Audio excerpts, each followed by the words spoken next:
24 minutes past 8. It is time to say good morning to Kathleen McNamee. Good morning, Kathleen.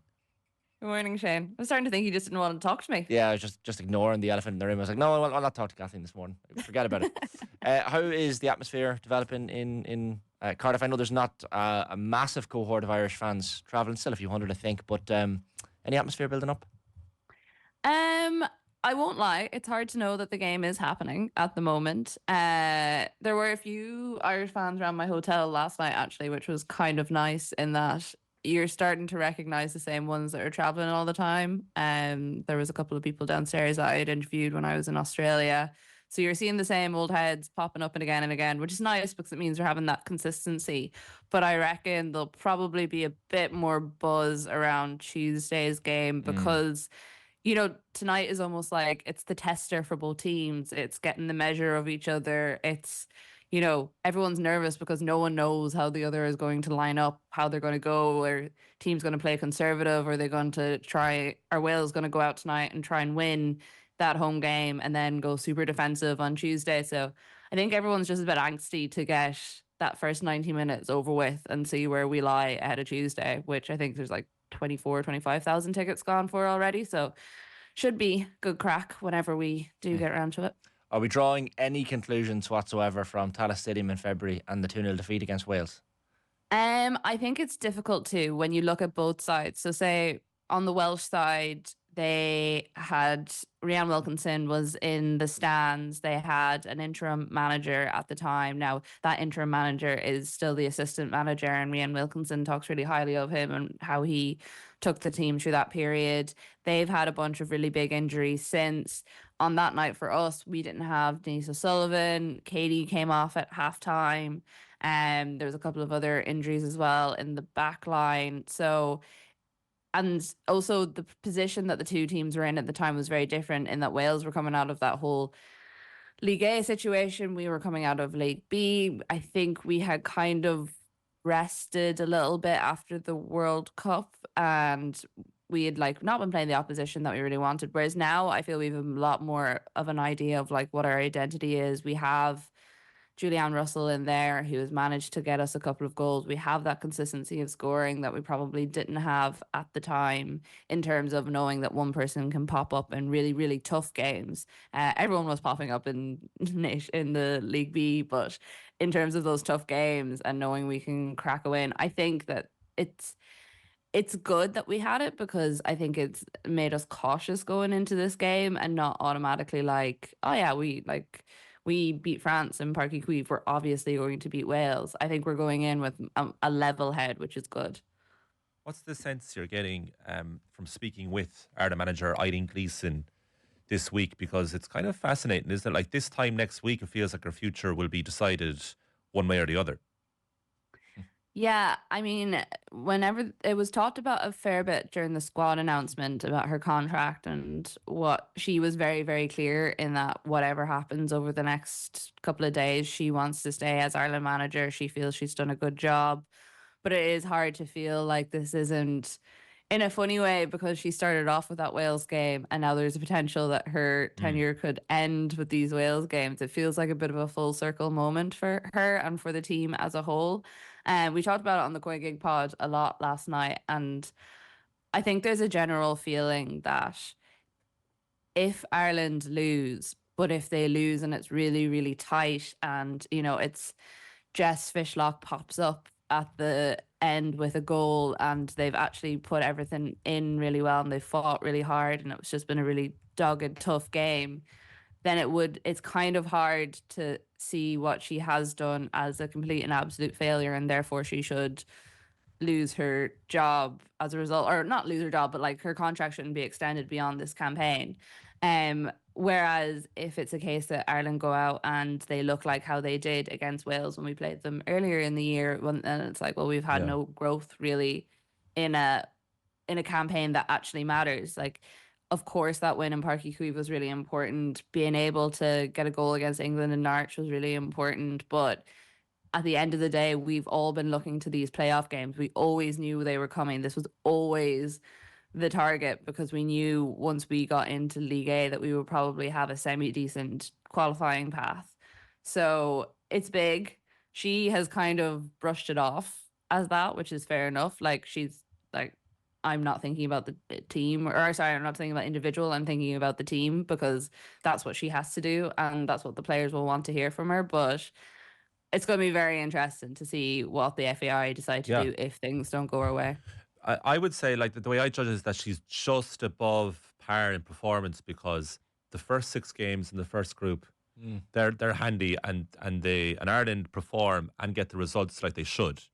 And then they're against like 3 of the 6 best teams in the world the second time around, and predictably enough lose those games. But she's above par because of the performance against France and Parky Queeve and the result that night. And then they easily beat Georgia. So she's, I would say, just slightly overperforming, if you get me. Yeah, I get what you mean. I think it's so funny because there is such a split between people as to how they view it. I've talked to a lot of fans about it the last week as well. And some people feel that, you know, she's been fortunate in the games and that we could have someone come in who might take us to the next level again. Now, I don't know. And I suppose you never really know, but I'm not sure if there is another level again for these players. Like, I do think a lot of them have played out their skins in some of the games that you've mentioned.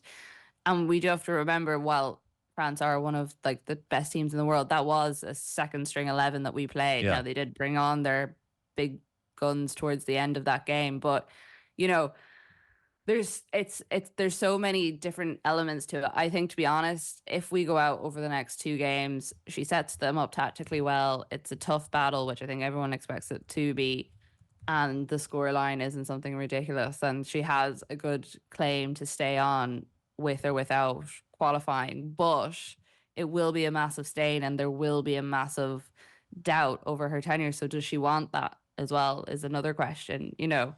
I know she said very emphatically that she does, no matter what, she wants to stay on. But we've seen with this team, say after the fallout from the World Cup and how critical people were of them and how critical people were of how the management situation was held. There's a different sort of scrutiny on it than there was before. So I think there'll be a lot of unhappiness should the job not get done. I was listening to your preview last night with Owen alongside the former Wales player and coach, Catherine Morgan. I was struck at the very start of the conversation. Catherine's nearly interrupting the question to Kathleen of how this game's going to go, and Catherine's saying, well, all the pressure is on Ireland. Now, I'm going to ask you to play the objective role here, Kathleen. Is that true? Yeah, I think the pressure is obviously on both sides, and that Wales have never qualified for a major tournament before. But I think the pressure is on Ireland because we've proven we can do it, and also on paper, in my mind, I think we probably have the slightly more qualified team. Now you can counter that and say that the 2 teams are actually quite evenly put together in terms of, you know, they have their stand-up players and they have their up-and-comers. But I think that the pressure, and I also think there's a more focus on Ireland in a way. Like, there hasn't been a whole lot of noise over here about this Welsh team potentially qualifying, and I think it's because they're at the stage we were pre-World Cup almost, where you've never been to a major tournament, you haven't had all the eyes, all the focus, you know, the excitement that comes with it, the expectation that comes with it. So they're still kind of edging their way into that media, whereas we've become very familiar with this team as a whole. This team gets covered a lot more. So if we don't do it, I think the focus will be a lot bigger on Ireland than if Wales don't do it. In terms of personnel, Kathleen, so obviously there are some Irish names missing in Louise Quinn, Ella Malloy, Lucy Quinn, Jess Zhu, Aoife Mannion, I think, as well. But then you have the likes of Megan Campbell and Rusha Littlejohn coming back into the team. What sort of shape or outlook do you foresee for the team this evening? I don't think Eileen is going to change it up all that much, to be honest, from what we've seen over the League A campaign. You know, I think the interesting thing will probably be how she handles that kind of space in between the midfield and the defence, because that's the area that we really struggled with against them earlier on in the year. Now, at that time, we did bring Louise Quinn on, after, I think it was like around half time, and she made a massive difference. We obviously don't have that option anymore. I think who she decides to go with in that defensive partnership will be really interesting.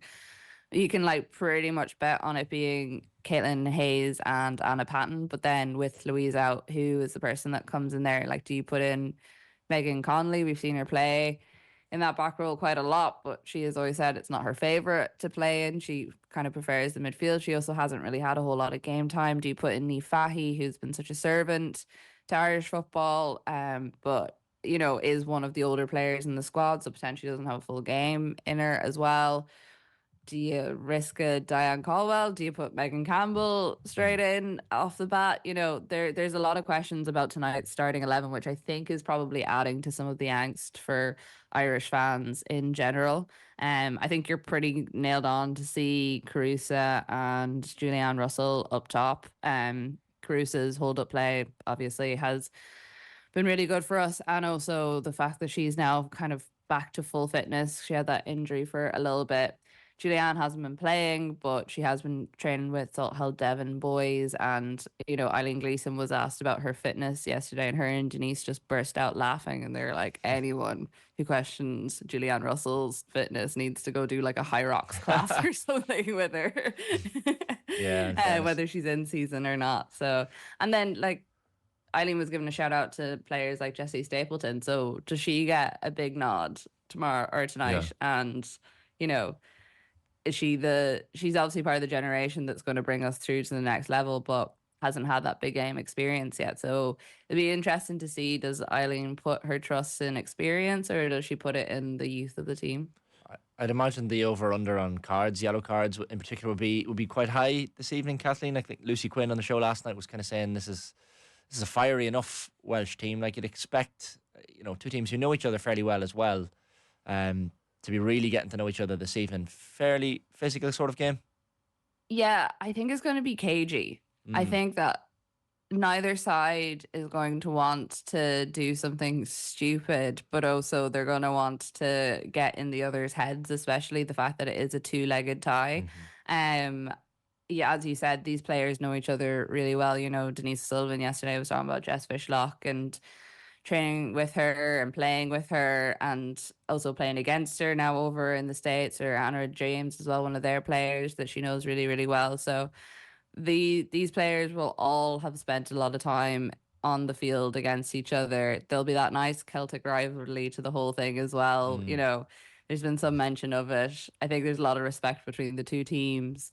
And at the end of the day, I think the thing with this game is that both sides probably have the same problem, that they don't know where the goals are going to come from. They have very strong defenses. They know how to keep a team out. So who is going to be the person that pops up and gets that Amber Barrett-esque Hampden Park goal and sees us through, hopefully, to the Euros next summer?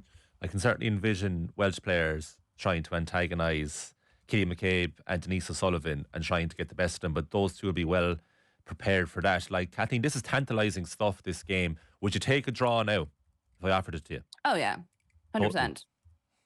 Like, a draw tonight, I think, would be a really solid result going into Tuesday. I think that it's a nice building block. I said it yesterday on Koi Gig as well. Like, my fear is that I don't know what this team does if they go down. So we saw with Wales when they had that playoff with Slovakia, when we were playing Georgia, that they went into the second leg 2-1 down, and they grinded for that second match. Like, it was, I won't lie, it was awful football. It was not fun to watch at all. They had the ball in the net like 3 times, offside. They struggled, but they got the job done. They know how to do that. We haven't seen this Irish team do it yet, and we don't know if they can do it. That's not to say they can't, but I would definitely take a draw, and then big night in the Viva, big Irish crowd there supporting, and hopefully a plane ticket to Switzerland at the end of it all. Absolutely. Looking forward to that. And the draw, of course, for that Euros competition in full is coming up as well, as the 16th of December, I think, for that tournament in Switzerland. So hopefully we're in that draw. And of course, as you said, Kathleen, second leg Tuesday evening, and still tickets available for that one at the Aviva Stadium. Kathleen, enjoy the match tonight. Thanks a million. Thanks, guys.